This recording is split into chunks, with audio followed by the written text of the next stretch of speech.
Station ಅಲ್ಲಿ ವಿಚಾರ ಕುಡಿದಿರೋರು ನಂಗೆ ಮಾಡಬೇಡಿ, ಕುಡಿದಿರೋರ್ನ ಮಾಡೋದಲ್ಲ. ಅಲ್ಲಿ ನೋಡಿ ಅವ್ರೇ ಹೇಳ್ತಾರೆ ನಾವು ಸ್ಟೇಷನ್ ಅವರು ನಮ್ಮನ್ನ ಮುಟ್ಬೇಡಿ ಅಂತ. ಏನಾಗೋದು ಗೊತ್ತಾ, ಮನೆಯಲ್ಲಿ ಬಂದು ಕಿಟಕಿಯೆಲ್ಲ ಕಿತ್ತಾಕವ್ರೆ. ಈಗ ನೆಗೆದು ಬಿಡ್ತಿರೋ ನೀವು ಬರ್ತಿದ್ದೀರಾ ಅಂತ ಗೊತ್ತ ತಕ್ಷಣ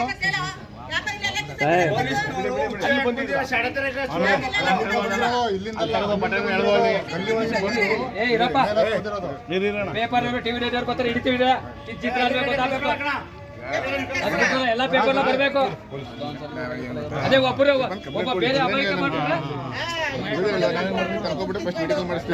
ಮೆಡಿಕಲ್ ಆಮೇಲೆ ಎಲ್ಲ ಪೇಪರ್ಗಳು ಗೊತ್ತಾಗಬೇಕು. ಮುಂಚೆ ಏನು ಎತ್ತ ಅಂತ ಮಾಡ್ರೆ ಸರಿ ಬಂದು ತೆಗೆದು ಅಲ್ಲೆಲ್ಲ ತೆಗೆದು ಎಪ್ಪೆ ಪಾಪ ಲೇಡೀಸ್ ಎಷ್ಟು ಎದುರ್ಕೊಂಡಿರ್ಬೋದು. ಅದಕ್ಕೋಸ್ಕರ ಎಲ್ಲ ಎದುರಿಕಂದ್ರೆ ಅಲ್ಲಿ ಬಂದು ಕರ್ಕ ಬಂದ್ರೆ ಅಷ್ಟಲ್ಲಿ ಲೋಗ